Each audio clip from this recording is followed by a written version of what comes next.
here. So I'm going to present you the Watch Out project. So it's about FIDH Cyber Survival Kit and how we responded to the problems of cyber insecurity online. So a lot of our member organizations in all over the world, in all continents, they came to us at FIDH and saying that they live a lot of threats online and that they can't work on their everyday work as a normal state. They received cyber security threats, they can't share their opinions online, and so they need to be protected. Even more, in the context of COVID-19, certain population monitoring and control measures introduced in the crisis could be used and have been used to suppress dissenting voices and to undermine the rights of citizens and human rights defenders. So this is from this really concrete problem that we came up with a concrete solution, the FIDH Cyber Survival Kit. So what is in the kit? There is 5 tools to be used by anyone, anywhere, at any time. And I'm going to actually show you what are they. So the first one is a Faraday bag. So you can see here. A Faraday bag is to block electromagnetic signals and make your mobile phone untraceable. So you can open it and put your phone into the bag right there. And when you close it, you don't receive any phone calls, you don't have any network and everything, so no one can check on your phone. The second tool that we have in the kit is very important, is a cyber survival kit. So the kit is to learn basic protection techniques that do not require extensive computer knowledge. So in the kit, you have different parts when it's explained what to do to protect your data, where to store your files, and etc. We've made this kit with really specialized people and experts in digital and cybersecurity to make sure that it's available, but also up to date and true to the reality. The third tool is a sliding webcam cover. So to prevent webcam spying, because you know that every time you use your laptop and you have your webcam, anyone can watch you, actually, if he or she has the means to do so. The fourth tool is a USB key. A USB key that we use to actually put some really good software, open source software and platform so that you are enabled to anonymously surfing using a computer without leaving traces and encrypting your data and digital communications. And lastly, we have created a strong password card like this one. And this one is just a specimen. You have to go on the website, this passwordcard.org, to create your own password card. So every card is unique and can make you strong password and code. Because, you know, when you put your family's name or the city you've loved to visit, it's not that strong. So now about the birth of FIDH Watch Out Kit. So it started in winter 2018 when we published the Saudi Arabia report on the systematic digital hurt by the Saudi authority on the position taken by courageous human rights defenders, especially women, on social networks. So during this research and the publication of the report, we've really noticed that the authorities were using digital threat and insecurity online to really target human rights defenders on social network, whereas it's supposed to be private, well, it's supposed to be their opinions, if not private. And you shouldn't be harassed because of that. In summer 2018, FIDH published the Egypt report on the sale of weapons and surveillance technology by France to Egypt. And this was another wake-up call to say, it happens every day and everywhere. France selling surveillance technology to Egypt, and Egypt can then, the authorities, watch out their population. It's really a risk for human rights defenders and everyday activists. So in 2019, we developed the Watch Out Kit in response to this violation from state surveillance. And in October 2019, we presented the Watch Out Kit at FIDH Congress in Taipei. FIDH Congress happens every 3 years, and it's very a big moment to gather all of our member organizations, human rights defenders, activists, journalists, but also partners, donors, governments alike, to really come together to promote and protect human rights. So in Taipei was really the good timing to present this kit. We received an overwhelming interest from participants, unanimous adoption by member organization. That was really the heart for this project. And we organized a panel of 25 human rights defenders to validate the kits and redefine needs if necessary. In terms of partnership, so as I said, FIDH and member organization are, of course, leaders of this project. For the funding, we received some funding in a bigger project from the European Commission, and we just received funding at the beginning of the year from the Organisation Internationale de la Francophonie. And we used a lot of expertise from other partners and stakeholders, such as Reporters Without Borders, La Quadrature du Net, Yes We Hack, ProtectDefenders.eu, Crypto Experts, and Cyber Angel. The last two, for instance, are experts in digital literacy and cybersecurity, and they help us developing the content of the Cyber Survival Guide.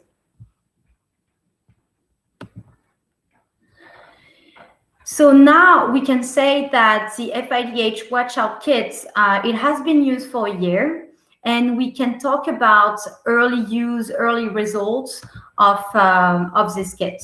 So first, we distributed 450 Watch Out kits to be used in more than 100 countries by FIDH member organizations. We received excellent feedback from activists and content and ownership.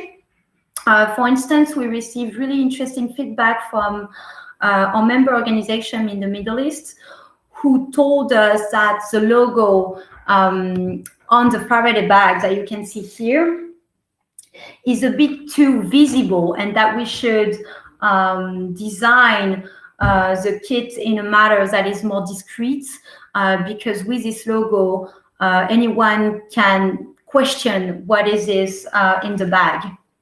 So it was very good for us to understand and be more aligned with the needs of our beneficiaries. We also organized 2 digital security training sessions in Palestine and in the Democratic Republic of Congo. And there's one more to be held in Guinea in a few weeks, actually. It's going to happen in December. In total, more than 1,500 human rights defenders were materially and financially supported to be better equipped in facing digital security threats.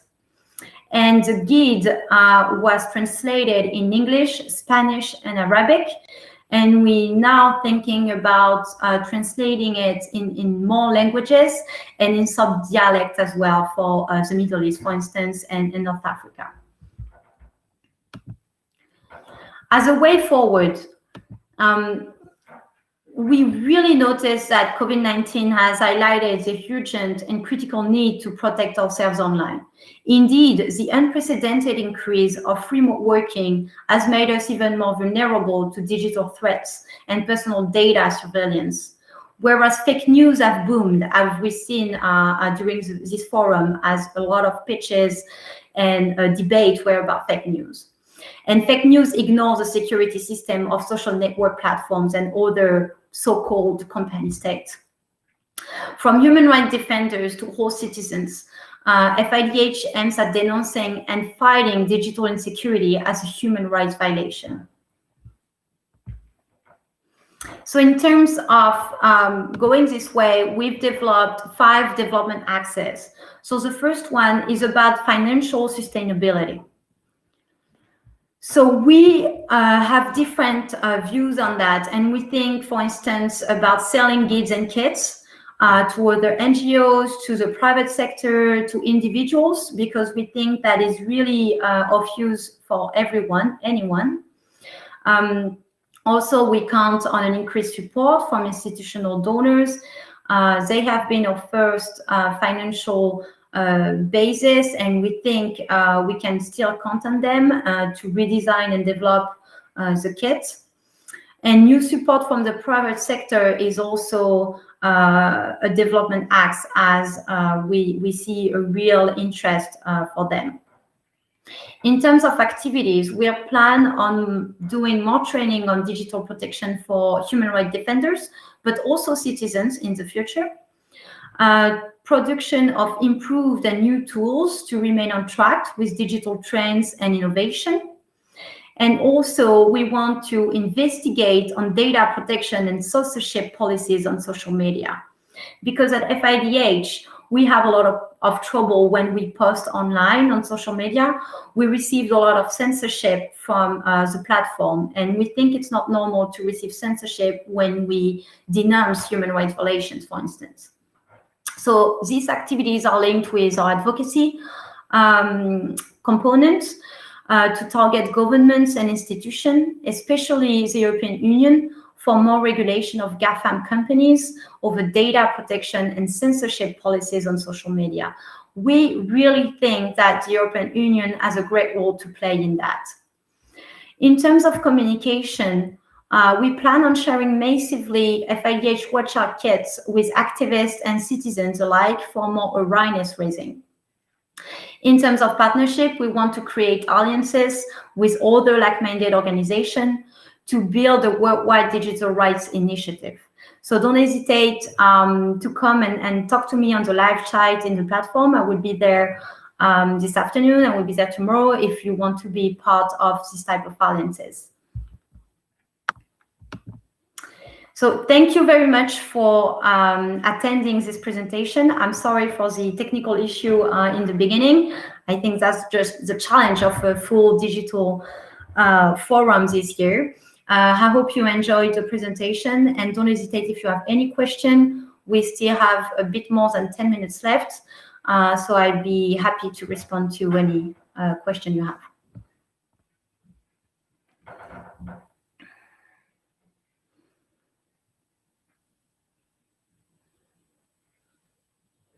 So we have a first question asking, how do you identify the most vulnerable human rights activists in cyberspace?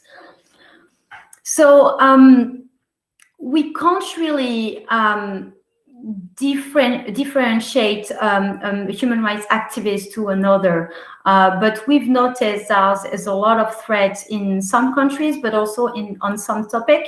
So, for instance, human rights defenders who really claim their rights or defend rights of others related to the rule of law and the authorities' actions are very at risk in the cyberspace by their own governments. That's what we've seen for the Saudi Arabia example in 2018.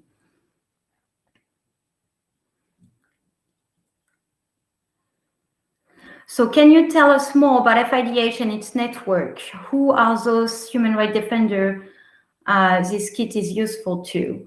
So FIDH is a network of 100 and, sorry, I'm going to show my face, is a network of 192 member organizations. So those member organizations are local organizations working in 117 countries, so all over the world, and they are working to promote, defend, and protect human rights. We help them doing just that, with adding an international perspective for advocacy and support. Human rights defenders that are beneficiaries, they are beneficiaries of this kit, and it's really useful to them. It's it's all of those who are part of those member organizations. They can be journalists, lawyers, activists, and they participate into demonstration on the ground. They denounce human rights violation in their countries. They can also be representatives of victims of big violation, would be by groups or by the government, by anyone. So they can be people like you and me, actually, but just, sharing their opinions and standing for their rights. Another question is about, beyond cyber protection, what methodologies do you use to enable activists to overcome censorship? So the thing about this cyber survival kit is really to say that we provide you with basic tools, but you need to work on your own vigilance. And I think it's really this first methodology that we use. I mean, we can't deal with everyone and everything on the cyberspace, but every one of us needs to be vigilant about its activity online. So, to avoid sharing personal data, to take into consideration that you can be at risk every time you post a photo or every time you say something. So it's really what we try to share with our member and human rights defenders. Is there also a need for advocacy with Western government that sells this tracking and spying method to third countries where activists are at risk? Yeah, of course. I think, and that's what we do. There's a need for advocacy, but even more, to hold these governments accountable. They need to recognize their acts. They need to be held accountable for their actions. And if it's forbidden by law, they need to be put in front of the law. So FIDH works in advocacy, but also in litigation when it's relevant. And there's a lot to do, that's for sure. And that's what we do at the national, international level. And we see the UN and the EU being a really good advocacy target in this area. Another question is, can FIDH produce kits if I need and buy for my own network, company, or newspaper or university? So this is exactly what we would like to do, to have, that's what we have in mind in terms of development and vision. So for now, we're still working on this kit, getting feedback to make it better and more relevant for anyone and up to date. But yeah, it's the vision is really to be able to have kit produced, to be sold for, as you say, your company or newspaper or university. That's really how we envision the idea. So maybe in the next years that would be possible. Do you plan to form local association to multiply this need for data protection? So what we have been doing when I was talking about training, we've been training human rights defenders as part of our member organizations. So our member organization are local associations. So I think we can make the link here. And what we do is that we train them about cyber protection, about the use of this guide to protect them, of this kit. And we train them so that they be able to train other people in their countries. So this is really something that we do to multiply the effect. Yeah. FIDH is also involved through its other department to work for better legal frame when it comes to digital rights. It is a work in progress as we speak. Yeah, it's an affirmation, and that is true. We work in different manner. So what I showed you, what I presented you, is a concrete kit to protect cybersecurity of human rights and citizens. But we also work a lot on a better legal frame. We work on that with other organizations, and we advocate for this legal frame at different level. And so that's why we are very happy to be here at the Paris Peace Forum, because there's a lot of discussions on digital rights. There's a session this afternoon, I think, or tomorrow, about the Bill of Digital Rights that we really want to be a part of. Did the distribution of kits become more difficult during the pandemic period, while the need for cyber protection increases? Yeah, the first thing is that we were lucky enough to distribute almost 500 kits before the pandemic, and the idea was really to distribute this kit in our member organization, so they can then show the kit to other people. So yes, nobody had not everyone had an individual kit for themselves, but at least they could practice and get familiar with it in each organization, in each country.